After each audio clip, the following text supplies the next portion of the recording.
बिस्मिल्लाहिर्रहमानिर्रहीम। मैथमेटिक्स के सेक्शन से अब हम स्टार्ट करते हैं। तो एक बात आपने याद रखनी है कि जो हमारा पाकिस्तान मरीन एकेडमी का टेस्ट है ना, उसमें हमारे पास जो 25 मार्क्स की मैथमेटिक्स है उसमें से मेजर क्वेश्चन जो है वो क्वान्टिटेटिव मैथमेटिक्स से रिलेटेड होते हैं। यानी 25 MCQs हमारे जो मैथमेटिक्स के सेक्शन में होंगे उसमें से बहुत सारे क्वेश्चन जो हैं वो क्वान्टिटेटिव मैथ्स के होंगे, जिसमें रेशोज हैं, प्रोपोर्शन हैं, परसेंटेजेस हैं, वर्ड प्रॉब्लम्स हैं, बेसिक अलजबरा के क्वेश्चन हैं, फैक्टराइजेशन हो सकती है या कोई अलजबराइक फार्मूला ओपन करना हो सकता है। इस तरह की चीज़ें हैं। ऑलरेडी मैं आपको क्लास में करवाता रहता हूँ और आप लोग करते रहे हैं हमारे इस प्रेप सेशन के अंदर चीज़ों को कवर अप। एंड जो 7 to 8 क्वेश्चन होंगे इसके अंदर एटलीस्ट 7 to 8 क्वेश्चन ये एडवांस मैथ से रिलेट करेंगे, जो कि हमारी फर्स्ट सेकंड ईयर की मैथ है। उसमें जो डिफिकल्टी लेवल होगा एडवांस मैथमेटिक्स का वो इजी टू मीडियम होगा। ना बहुत ज़्यादा मुश्किल सवाल होंगे ना बहुत ज़्यादा आसान सवाल होंगे। बहुत बेसिक से सवाल होते हैं, इंटीग्रल से रिलेटेड होते हैं, डेरिवेटिव से रिलेटेड होते हैं, एक आधा इंटीग्रल या डेरिवेटिव का सवाल होता है। इसके अलावा वेक्टर्स की मल्टीप्लिकेशन हो सकती है। बेसिक्स होती हैं हमारे पास। जो सीरीज के क्वेश्चन हैं, अर्थमेटिक सीरीज होगी, ज्योमेट्रिक सीरीज होगी, जो चैप्टर नंबर 6 बनता है हमारे फर्स्ट ईयर की मैथमेटिक्स की बुक का, उससे रिलेट करते हैं। कम्प्लेक्स नंबर से रिलेटेड चीज़ें हो सकती हैं और ट्रिग्नोमेट्री से रिलेटेड जो है वो बेसिक से क्वेश्चन जो है वो पूछे जाते हैं। तो मैथमेटिक्स ऑल इन ऑल हमारे पास जो हमारा पाकिस्तान मरीन एकेडमी का एंट्रेंस टेस्ट होगा उसमें 25 मार्क्स के एमसीक्यूज में से मेजर जो है वो क्वान्टिटेटिव मैथ्स ही होंगे, बाकी सारे जो है वो एडवांस मैथ्स से जो है वो उनका ताल्लुक होगा। तो टोटल 25 एमसीक्यूज है मैथ्स के सेक्शन में, ठीक है। अब फर्स्ट क्वेश्चन है, कह रहे हैं x square minus 5x + 6 equal to 0 है। तो वैल्यू ऑफ एक्स बता दो। बहुत आसान है, फैक्टराइजेशन का सवाल है। देखने में थोड़ा सा बहुत ही बेसिक सवाल लग रहा है, लेकिन देख के आपने इसके फैक्टर्स बनाने हैं कि इसके फैक्टर जो है ना वो क्या बनते हैं मेरे पास। तो 6 1 जा 6, 6 के ऐसे फैक्टर्स बनाने हैं कि 5 आता हो तो 2 3 जा 6 होता है। मैं टर्म ब्रेक कर लूंगा, मैं -2x -3x + 6 आ जाएगा। एक्स को कॉमन ले लेंगे, एक्स में से एक्स कॉमन ले लिया तो एक्स -2 रह जाएगा। यहाँ से -3 कॉमन ले लेंगे, एक्स -2 रह जाएगा। एक्स -3 इंटू एक्स -2 आ गया। एक्स की एक वैल्यू जो है वो +3 आ जाएगी और एक्स की सेकंड वैल्यू जो है वो +2 आ जाएगी। राइट साइड पे जीरो चल रहा है ना, तो एक्स -3 को भी आप जीरो के इक्वेट करेंगे तो वहां से एक्स की वैल्यू +3 आ जाएगी। और एक्स -2 को भी जब आप जीरो के इक्वल रखेंगे तो एक्स की वैल्यू +2 आ जाएगी। तो +3 एंड +2 मेरे पास ऑप्शन है। ऑप्शन ए जो है वो मेरे पास यहाँ पे करेक्ट चॉइस बन रही है। डेरिवेटिव पूछा हुआ है साइन ऑफ एक्स का, तो बड़ा बेसिक सा सवाल आ गया डेरिवेटिव का। अब डेरिवेटिव पूछा हुआ है तो साइन एक्स का जो डेरिवेटिव होता है वो प्लस कॉज ऑफ एक्स होता है। तो साइन एक्स का डेरिवेटिव क्या होगा? प्लस कॉज ऑफ एक्स होगा। इस तरह की डिफिकल्टी लेवल होती है एडवांस में। नेक्स्ट क्वेश्चन है जी, 3x² का इंटीग्रल इवेल्युएट करना है तो रिजल्ट क्या आएगा? 3x² का इंटीग्रल को इवेल्युएट किया है तो रिजल्ट हमारे पास क्या आएगा? देखिए इंटीग्रेशन के अंदर हम क्या करते हैं, एक पावर इंक्रीज कर देते हैं तो टू में एक पावर ऐड होके वन हो जाएगी। वन उसमें ऐड होगा तो टू में वन ऐड होगा, पावर 3 हो जाएगी। और नई पावर से मैं डिवाइड करूंगा, साथ में constant of integration C add कर दूंगा, कैंसिल हो जाएगा। x³ +3 + c आ जाएगा, ठीक है। तो x³ +3 आ जाएगा। नेक्स्ट क्वेश्चन है जी, log of x plus log of 5 equal to log 20 है। x की वैल्यू के लिए सॉल्व करना है। तो क्वेश्चन में क्या है हमारे पास, log of x plus log of 5 is equal to log of 20। x की वैल्यू के लिए सॉल्व करना है। अगेन बहुत इजी है। तो मैंने आपको प्रीवियस क्लासेस के अंदर ये कॉन्सेप्ट दिया हुआ है कि अगर log a plus log b हो तो इसका थ्योरम क्या कहता है कि अगर दो डिफरेंट लॉग्स ऐड हो रहे हो तो सिंगल लॉग में मल्टीप्लाई हो जाते हैं। log a क्रॉस b बन जाएगा, log a इंटू बी बन जाएगा। तो यहाँ पे x है और 5 है, सिंगल लॉग में चला जाएगा, log 5 इंटू एक्स हो जाएगा, log 5 ऑफ x हो जाएगा। राइट साइड पे log of 20 पड़ा हुआ है, log को log के साथ आप कैंसिल कर दीजिएगा। 5x = 20 आ जाएगा और x की वैल्यू मेरे पास +4 आ जाएगी। तो x की वैल्यू मेरे पास +4 आ गई है। This is the right. अब जैसा कि मैंने बताया कि चैप्टर 6 के अंदर से अक्सर सवाल जो है ना वो पेपर के अंदर पूछा हुआ होता है। अगर एडवांस मैथमेटिक्स का क्वेश्चन आए तो सम ऑफ सीरीज आपसे पूछी गई है, 1 + 3 + 5 + 99। तो आपको ये कह रहा है कि सम ऑफ सीरीज क्या होगी, सीरीज का सम जो है ना वो क्या होगा। तो अरिथमेटिक सीरीज है, मुझे कैसे पता चल रहा है कि अरिथमेटिक सीरीज है कि टर्म्स इसमें ऐड हो रही है। अरिथमेटिक सीरीज क्या होती है, अरिथमेटिक सीरीज के अंदर टर्म्स जो है ना वो क्या होती हैं, वो ऐड होती है, ठीक है। टर्म्स जो है वो अरिथमेटिक सीरीज के अंदर क्या होती हैं, ऐड होती हैं। तो ये अरिथमेटिक सीरीज है। अब अरिथमेटिक सीरीज का सम का फॉर्मूला क्या है, SN = n/2 2a1 plus n-1 × d plus n-1 × d है। तो ये जो फॉर्मूला है ना, इस फॉर्मूला के अंदर मेरे पास क्या है कि n नंबर ऑफ टर्म्स है A1 यहाँ पे फर्स्ट टर्म होती है, और n मैंने ऑलरेडी बता दिया नंबर ऑफ टर्म्स, और d यहाँ पे कॉमन डिफरेंस है। अगर मैं देखूं तो d यहाँ पे 2 का डिफरेंस है। d क्या होता है, अगली टर्म माइनस पिछली टर्म। तो अगली टर्म 3 है, उसमें पिछली टर्म कितनी है, 1 है। तो 3 में से 1 को मैं माइनस करूंगा तो 2 का डिफरेंस है यहाँ पे। और n मेरे पास नंबर ऑफ टर्म्स होती हैं कि टोटल नंबर ऑफ टर्म्स यहाँ पर कितनी है। तो पहले मैं यहाँ पे टोटल नंबर ऑफ टर्म्स को फाइंड आउट कर लूँ। तो टोटल नंबर ऑफ टर्म्स को जो है ना मैं फाइंड आउट कर लेता हूँ कि टोटल नंबर ऑफ टर्म्स मेरे पास यहाँ पर कितनी बन रही है। तो टोटल नंबर ऑफ टर्म्स जो है ना मेरे पास, वो फाइंड आउट करने के लिए मैं फार्मूला यूज करूंगा अरिथमेटिक सीरीज के नंबर ऑफ टर्म्स निकालने का। तो वो होता है a n is equal to A1 plus n minus one into d. A1 पहली टर्म है वो 1 है, n मैंने फाइंड आउट करना है, d यहाँ पे 2 का डिफरेंस है, और an पहली टर्म है ना। तो पहली टर्म an जो है वो लास्ट टर्म है। लास्ट टर्म मेरे पास यहाँ पे क्या है, 99 है। सॉल्व कर लेते हैं, 1 उधर चला जाएगा, 98 हो जाएगा, is equal to n minus one, 2 रह गया। ये मैंने क्या किया है, जो 1 यहाँ पे राइट साइड पे था लेफ्ट साइड पे गया तो माइनस हो गया, 98 हो गया। 2 से कैंसिल कर लेंगे, 2 4 जा और 949 आ जाएगा। ये n माइनस वन है, उधर चला जाएगा, n की वैल्यू 50 आ जाएगी। तो नंबर ऑफ टर्म्स मेरे पास कितनी है, यहाँ पे 50 होगी। तो नंबर ऑफ टर्म्स निकाल लिया, अब इन सबको हमने सम कर लेते हैं हम लोग। तो n/2 50/2 2a1 again first term है। n मेरे पास क्या आया, 50, 50 में से 1 चला गया, 49। और d कितना था, डिफरेंस था, 2 का डिफरेंस था यहाँ पे। कैलकुलेट कर लेते हैं, पहले तो हम इसको कैंसिल कर देंगे, यह आ जाएगा 25, अंदर ब्रैकेट में आ जाएगा 2, और साथ में आ जाएगा 49 मल्टीप्लाई बाई। अब 49 मल्टीप्लाई बाय 2 आ जाएगा मेरे पास। तो 49 मल्टीप्लाई बाय 2 क्या होता है, 98 होता है। 9 2 1 कैरी, 98 आ जाएगा। तो 98 में 2 ऐड करेंगे 100 हो जाएगा, 25 इंटू 100 कर लेंगे तो 2500 मेरे पास यहाँ पर आंसर मेरे पास 2500 आ गया। तो सम ऑफ सीरीज हमने फाइंड आउट करनी थी, S n is equal to n/2 2a1 plus n minus one into d formula था। लेकिन मुझे ये नहीं पता था कि कितनी टर्म्स n बन रही हैं। तो हाथों पे टर्म्स नहीं काउंट करते रहना कि ये कितनी टर्म्स बनेगी। यस, अगर किसी को कोई शॉर्टकट बताया तो वो यूज़ कर सकता है, लेकिन द बेस्ट वे इसके फार्मूला को आप यूज़ करें, किसी शॉर्टकट में या गिमिक में ना पढ़ें, ताकि आपका मार्क्स जो है ना वो ज़ाया ना हो, और क्वेश्चन इस तरीके का आ जाए, सिमिलर क्वेश्चन आ जाए तो करेक्ट हो जाए। तो अरिथमेटिक सीरीज का जो फॉर्मूला होता है वो an is equal to A1 n minus one into d होता है। an आखिरी टर्म है, तो 99 थी, पहली टर्म 1 थी, n निकाल लिया मैंने सॉल्व करके, n को मैंने सम के फॉर्मूला में यूज कर लिया। तो ये फार्मूला सम ऑफ टर्म्स बताता है, ये फार्मूला सम ऑफ टर्म्स बताता है। और ये जो फार्मूला है हमारे पास, ये फार्मूला हमें क्या बताता है, नंबर ऑफ टर्म्स बताता है, या कितनी भी टर्म की बात हो रही है ये बात बताता है। तो सम हमने यहाँ पे निकालना था, क्योंकि ये जमा हो रहे थे सारे के सारे, 1 में 3 था, 3 में 5 था, और 99 था। क्वेश्चन का ओवरव्यू भी मैंने आप लोगों को दे दिया। नेक्स्ट क्वेश्चन के ऊपर अब हम लोग चलते हैं। कह रहे हैं find the value of sine 45 degree plus cos 45 degree. ठीक है, तो sine 45 degree plus cos 45 degree की। तो ये क्वेश्चन प्रीवियस ईयर्स में भी इस तरह से आया हुआ है कि साइन एक्स और कॉस एक्स की वैल्यू बराबर है। तो बताएं एक्स की वैल्यू क्या हो सकती है। तो वहां पे भी एक्स की वैल्यू 45 डिग्री होती है। 45 डिग्री एक ऐसा एंगल है कि जिसपे साइन एक्स कॉस एक्स दोनों की वैल्यू सेम है, और वो 1/√2 होती है।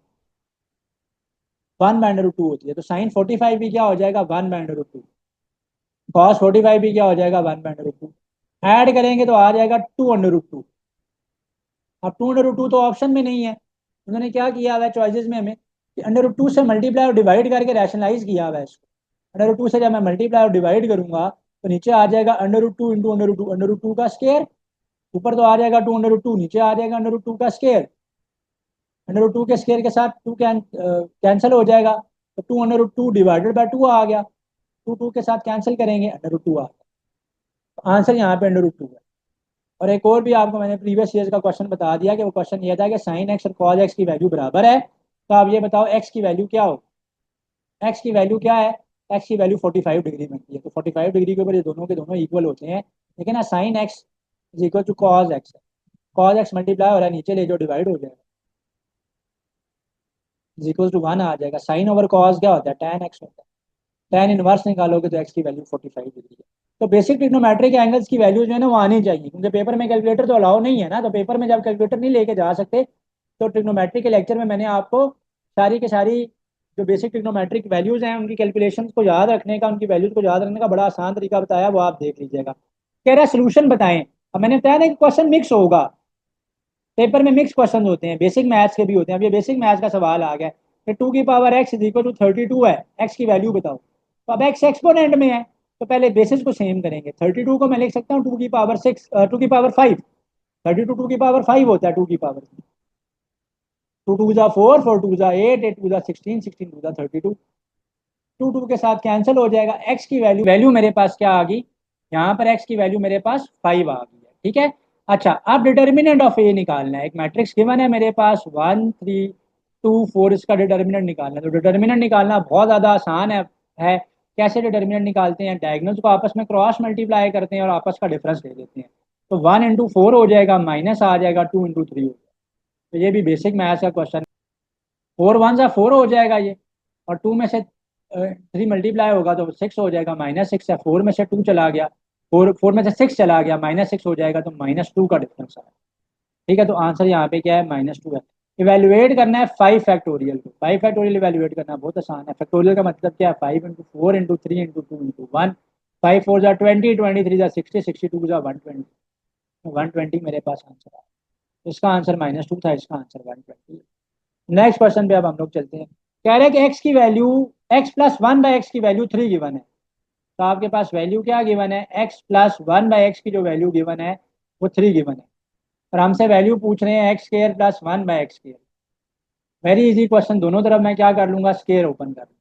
तो दोनों तरफ मैं स्केयर ओपन करूंगा। स्केयर के फार्मूलाज और क्यूब के फार्मूलाज अलजबरा में आने चाहिए। आपका इंशाल्लाह 100% पेपर के अंदर आप अलजबरा का पोर्शन जो है ना, जो जो क्वेश्चन होंगे उनको अटेम्प्ट कर लो। तो होल स्केयर के फार्मूलाज, होल क्यूब के फार्मूलाज, ये आपको डेफिनेटली पेपर के लिए तैयार करना है। प्रीवियस लेक्चर्स में करवाए हुए हैं, तो उनको आपने डेफिनेटली कवर अप करना है। तो यह आ जाएगा a² + b² +2ab। ए यहाँ पे x है, b यहाँ पे 1/x है। राइट साइड पे 3 का स्केयर हो जाएगा, 3 का स्केयर 9 हो।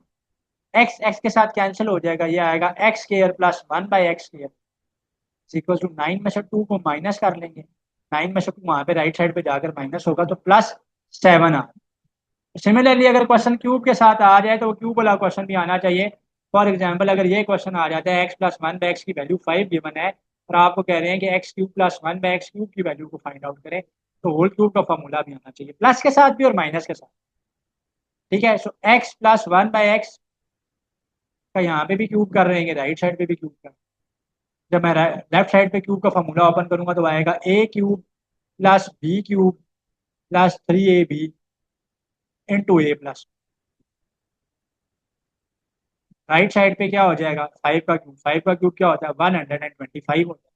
ये 5 × 5 25, 25 × 5 125। एक्स को एक्स के साथ कैंसिल कर देंगे, ये 3 आ जाएगा, अपनी जगह पे रह गया 3। और ये रह गया अपनी जगह पे x+1/x। राइट साइड पे 125।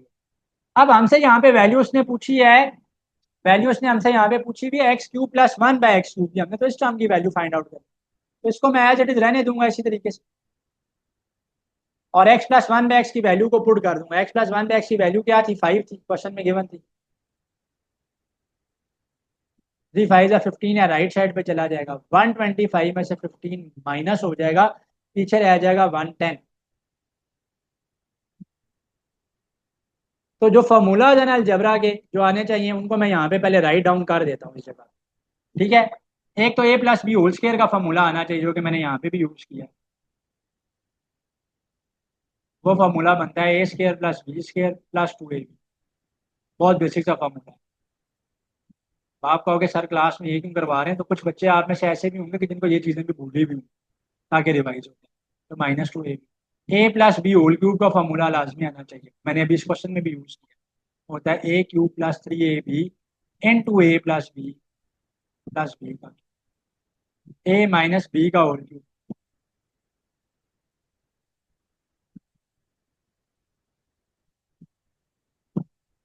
में -b³ होता है। ठीक है, सिमिलरली a² - b² आना चाहिए, जो कि होता है a - b × a+b।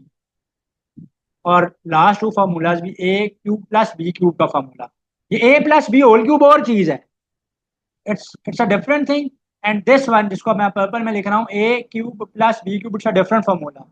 वाई? यहाँ पे ए प्लस बी का होल क्यूब है, यहाँ पे a cube plus b cube है। This open up as a plus b into a square. देखो ना, अगर प्लस है तो यहाँ पे ए प्लस बी आएगा, यहाँ पे ए स्केयर आएगा, और माइनस ए बी के साथ प्लस बी। और ये आएगा अगर ए क्यूब माइनस बी क्यूब है, तो क्योंकि माइनस है ना, तो यहाँ पे आएगा ए माइनस बी, और ये आ जाएगा a square plus a b plus b. तो you should remember all these formulas of whole square, whole cube, and a square minus b square, and a cube plus b cube, and a cube minus b cube. These are very very important. अगर ये कर लोगे तो हमारे जो question है ना, इंशाल्लाह हमारे टेस्ट के 100% जो है वो इंशाल्लाह इंशाल्लाह कवर हो जाएंगे। अच्छा जी, कह रहा है कि value of x D of x क्या होगी जब 0 से लेके 2 तक। तो बेसिकली क्वेश्चन ये है, 0 से 2 एक्स डी ऑफ एक्स। ठीक है, इसको सॉल्व कर रहा हूं मैं। इसको ये फॉर्मूला ज़्यादा मिक्स नहीं करना। पहले तो मैं इसका इंटीग्रल ले लूंगा, एक्स स्केयर बाय 2 इसका इंटीग्रल हो जाएगा। अब अपर लिमिट पुट कर लेंगे और लोअर लिमिट उसमें से माइनस कर लेंगे। अपर लिमिट 2 है, लोअर लिमिट 0 है। मैं लेफ्ट साइड पे इस जगह पे इसमें लिमिट पुट कर रहा हूँ। तो इसमें जब मैं लिमिट पुट करूंगा तो अपर लिमिट 2 है, 2 का square by 2 minus lower limit 0 का स्केयर बाय 2। तो ये तो कैंसिल हो जाएगा, 2 आ जाएगा, 0 तो 0 रह गया, 2 में से 0 चला गया, 2 आ वाई ई की पावर एक्स है तो d y by d x क्या होगा, ई की पावर एक्स ही रहेगा। ई की पावर एक्स ऐसी टर्म है कि इसका इंटीग्रल लें तो तब भी ई की पावर एक्स आता है, डेरिवेटिव लें तो तब ई की पावर एक्स आता है। तो इसको इससे रिलेटेड एक और बात भी बता दूं जो प्रीवियस एग्जाम में कहीं मैंने देखी हुई है। ई की पावर एम एक्स है, तो ई की पावर एम एक्स का इंटीग्रल कैसे लिखेंगे, ई की पावर एम एक्स ऊपर वाली टर्म का डेरिवेटिव, एम एक्स का डेरिवेटिव क्या होगा, एम। एम से मैं साथ क्या कर लूंगा, डिवाइड करूंगा। एम से साथ मैं क्या करूंगा, इसके डेरिवेटिव से मैं साथ डिवाइड करूंगा, प्लस कांस्टेंट ऑफ इंटीग्रेशन है। और अगर इसका डेरिवेटिव लेना हो, डेरिवेटिव इसका लेना होता अगर हमने, अगर मैं इसको डेरिवेटिव ले रहा हूँ तो इसका डेरिवेटिव यूं आए कि ई की पावर एम एक्स साथ ऊपरली टर्म के डेरिवेटिव से मल्टीप्लाई करेंगे तो एम इंटू एक्स में एम कांस्टेंट है, एक्स का डेरिवेटिव 1 हो जाएगा। M into x, m into one m हो जाएगा, एम ई की पावर एम एक्स है। तो एम स्टार्ट में लिख लो बेशक। तो ये इसका डेरिवेटिव है और ये इसका इंटीग्रल है, तो इनका डिफरेंस जो है ना वो पता होना चाहिए।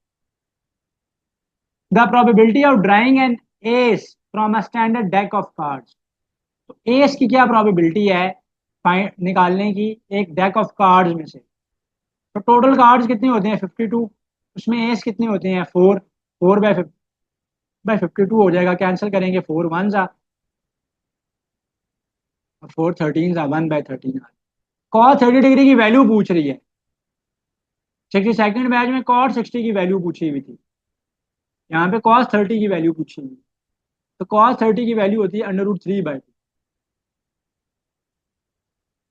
एक्स के लिए सॉल्व करना है, क्योंकि मैंने बताया ना कि चीज़ें आपके पास मिक्स होंगी, चीज़ें आपके पास मिक्स होंगी। अब ये एडवांस मैथ्स के बीच में एकदम क्वांटिटेटिव मैथ्स की चीज़ पूछ ली है। ठीक है, बेसिक मैथ्स की चीज़, 2x लेफ्ट साइड पे चला जाएगा, 3x में से 2x माइनस हो जाएगा, ये 5 आ जाएगा, -4 राइट साइड पे चला जाएगा, +4 हो जाएगा, 5 + 4 9 हो जाएगा, एक्स की वैल्यू 9 आ जाएगी। एक्स की वैल्यू क्या आ जाएगी, 9 आ जाएगी। क्वेश्चन में कह रहा है मीन ऑफ डेटा सेट पूछा हुआ है, मीन ऑफ डेटा सेट बता दें। मीन ऑफ डेटा सेट कैसे निकालेंगे, जितने भी नंबर्स आपके पास गिवन है सबको ऐड करेंगे। 5 में 7 ऐड करेंगे, 7 में 10 ऐड होगा, 10 में 12 ऐड होगा, 12 में 15 ऐड होगा, नंबर ऑफ नंबर्स को डिवाइड कर देंगे। मीन एवरेज को ही कहते हैं ना, 1 2 3 4 5 5 नंबर है। तो ये तो हम सबको ऐड कर लेते हैं।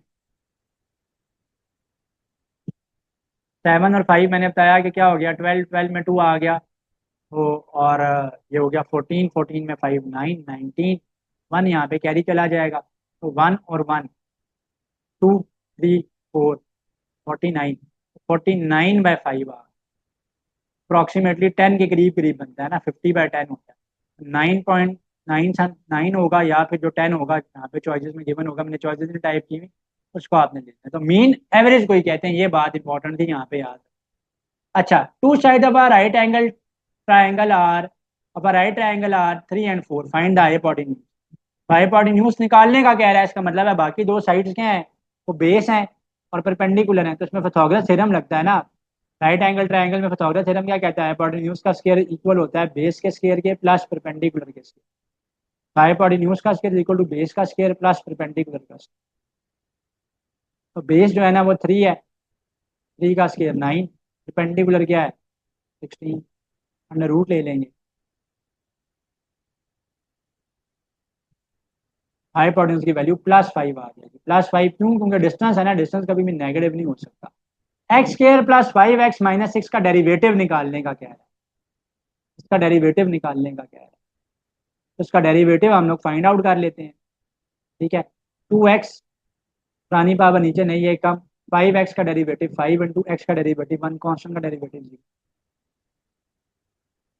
तो अगर एडवांस मैथ्स आता है तो बहुत ज़्यादा डिफिकल्ट नहीं होता, लेकिन बार बार बता रहा हूँ क्वान्टिटेटिव मैथ्स को साथ लाजमी प्रिपेयर करना है। मेजर पोर्शन हमारे मेरीन एकेडमी के टेस्ट में जो है वो क्वान्टिटेटिव मैथ्स का होता है, along with the advance maths, जो हमारे 25 एमसीक्यूज है मैथमेटिक्स के। Sum of angles of a triangle कितना होता है? हमेशा 180 डिग्री होता है, जो बहुत ईजी क्वेश्चन आ गया। अब वर्क प्रॉब्लम आ गई है, वर्क से रिलेटेड है प्रॉब्लम, वर्क की, क्वेश्चन नंबर 20 में। तो इस क्वेश्चन में क्या बताया हुआ है? हमें कह रहा है कि a and b can complete a task in 10 days. A और बी टास्क कंप्लीट करते हैं 10 डेज में, when they are working together. A alone can complete the task in 15 days, जबकि ए अकेला जो काम करता है वो 15 डेज में करता है। ये बताओ कि अकेले बी को काम करने में कितना टाइम लगेगा। ऐसे क्वेश्चन में जब आपको ये गिवन है कि दो लोग मिलके इतने दिन में काम कर रहे हैं या अकेला इतने में काम कर रहा है, तो दोनों मिलके कब काम करेंगे या एक उनमें से कितने में काम करेगा। तो बहुत आसान ट्रिक है जो प्रीवियस क्लासेस में मैं आपको लोगों को करवा चुका हूँ, कि आपने टाइम का रेसिप्रोकल लेके रेट ऑफ चेंज निकाल लेना है, रेट ऑफ डूइंग वर्क निकाल लेना है। तो ए और बी मिलके कितने डेज में, कितने टाइम में काम कर रहे हैं, टोटल टाइम उनको लगता है 10 डेज का।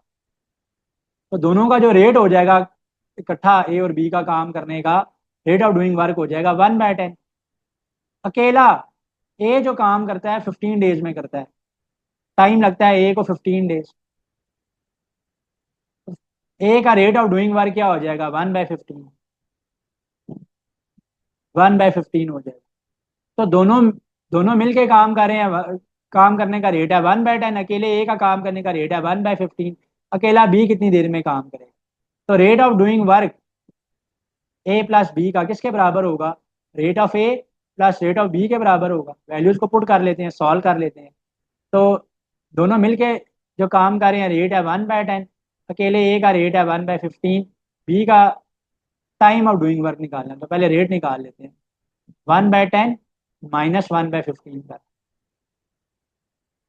एलसीएम ले लेंगे। 15 इधर चला जाएगा, 10 इधर चला जाएगा, ये आ जाएगा 15 माइनस 10 डिवाइडेड बाय 10 इंटू 15।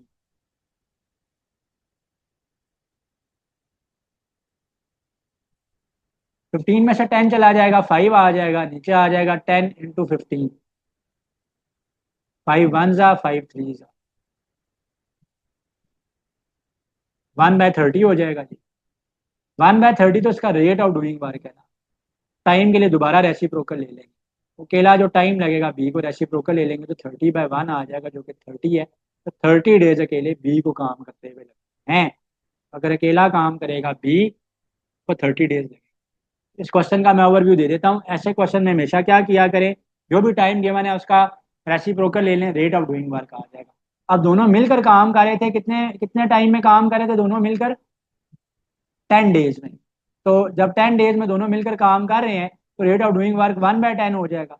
अकेला ए जो काम कर रहा था वो 15 डेज में कर रहा था, तो 1/15 हो जाएगा। अब अकेले बी का हमने रेट का टाइम बताना है, तो rate of A plus B क्या हो जाएगा? टोटल रेट, कंबाइंड रेट 1/10 आ गया, 1/15 बी के लिए सॉल्व कर लेंगे।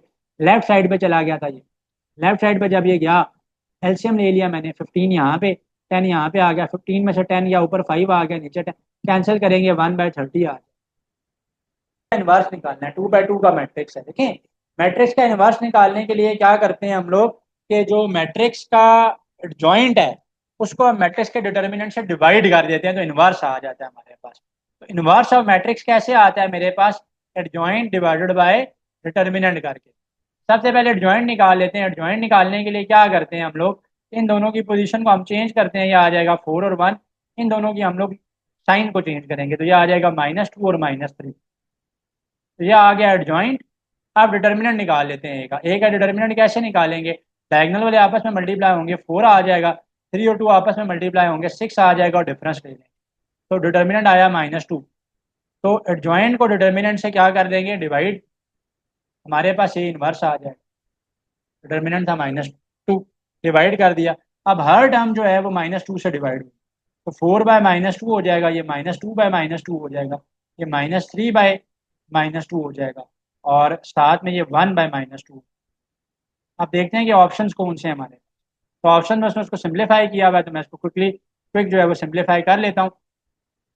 कैंसिल करने के लिए मैं ब्लैक कलर का पेन यूज़ कर रहा हूँ ताकि आपको कंफ्यूजन ना हो। 2 के साथ कैंसिल हो जाएगा, तो ये आ जाएगा जी -2, माइनस माइनस के साथ कैंसिल, 2 के साथ कैंसिल, +1, माइनस माइनस के साथ कैंसिल, 3/2 1.5 हो जाएगा, और ये -0.5 हो जाएगा ना, हाफ पड़ा हुआ है ना, 1/2 पड़ा हुआ है, तो -2 1 1.5 और -0.5 आंसर है। चॉइस ए बनती है, राइट ऑप्शन ए बनता है। लिमिट निकालने का कह रहा है, एक्स अप्रोचेस टू जीरो है, sine x by x given है, तो ये तो सैंडविच थ्योरम है। सैंडविच थ्योरम क्या कहता है, वो कहता है कि अगर limit x approaches to zero हो रही हो, ऊपर साइन के आर्गुमेंट में जो चीज पड़ी हुई है उसी चीज से डिवाइड हो रहे हैं, तो ये चीज 1 हो जाती है, और ये सिर्फ साइन ऑफ एक्स के लिए या साइन ऑफ थीटा के लिए, तो इसको हम सैंडविच थ्योरम कहते हैं। सैंडविच थ्योरम है हमारी सेकंड ईयर की बुक में, चैप्टर नंबर 1 में, राइट जी। Limit x approaches to zero, sine x by x, this is equal to 1 आ जाएगा। Find the area of a circle with radius 5। तो सर्कल का एरिया हो गया, स्केयर का एरिया हो गया, इनके सरकमफ्रेंसेस हो गए, इनके पेरीमीटर्स हो गए, ऑलरेडी क्लासेस में ये फार्मूलाज हम लोग पढ़ रहे हैं, तो इनको आपने याद रखना है, ठीक है ना, क्योंकि बार बार बात वही है कि क्वान्टिटेटिव में भी कुछ क्वेश्चंस होंगे तो चीज़ें आ सकती हैं। तो सर्कल का एरिया निकालने का फार्मूला क्या होता है, पाई आर स्केयर, तो पाई इंटू आर स्केयर आ जाए, तो पाई अपनी जगह पे है, ठीक है, क्योंकि पाई की फॉर्म में आंसर है, मैं पाई की वैल्यू प्लग इन नहीं कर रहा, आर का स्केयर 5 का स्केयर, क्योंकि बहुत इजी क्वेश्चन आ गया, 25 पाई इसका एरिया बन जाएगा, सेंटीमीटर स्केयर यूनिट स्केयर में चला जाएगा ना, तो 25 पाई centimetre square. Find the mode of the data set, mode की वैल्यू पूछ रहे हैं। तो मोड क्या होता है, मोस्ट रिपीटेड वैल्यू होता है किसी भी डेटा सेट में, मोस्ट रिपीटेड वैल्यू को कहते हैं। तो सबसे ज्यादा यहाँ पे डेटा सेट में 4 आया हुआ है, तो 4 इसका मोड, ठीक है। A box contains 5 red balls, 3 blue balls, 2 green balls. If one ball is picked at random, what is the probability that it is either red or green? और के केस में probabilities ऐड होती हैं, और के case में probabilities क्या होती हैं, ऐड होती हैं। तो टोटल बॉल्स यहाँ पे 10 बनती हैं, क्योंकि 5 रेड हैं, 3 ब्लू हैं, 2 ग्रीन है। फॉर योर अंडरस्टैंडिंग मैं एक्सप्लेन कर देता हूँ। टोटल बॉल्स यहाँ पर कितनी है, 10। अब रेड की प्रोबेबिलिटी क्या है, रेड की प्रोबेबिलिटी है 5/10, प्लस और है ना, तो ऐड कर देंगे, इधर रेड और ग्रीन हो, तो ग्रीन की प्रोबेबिलिटी क्या है, 2/10, एलसीएम 10 ही आ जाएगा, ऊपर क्या आ जाएगा, 7/10 इसकी प्रोबेबिलिटी आ जाएगी कि बॉल इधर रेड और ग्रीन होगी। तो और के केस में प्रोबेबिलिटीज को सिंपली क्या कर लिया करें आप लोग, ऐड कर लिया। Again I will advise you all, advance maths quantitative maths दोनों को कवर करें, तभी आप हमारा जो मेरीन एकेडमी के 25 MCQ है मैथमेटिक्स के, उनमें अच्छा स्कोर कर सकते। Like, comment, and subscribe.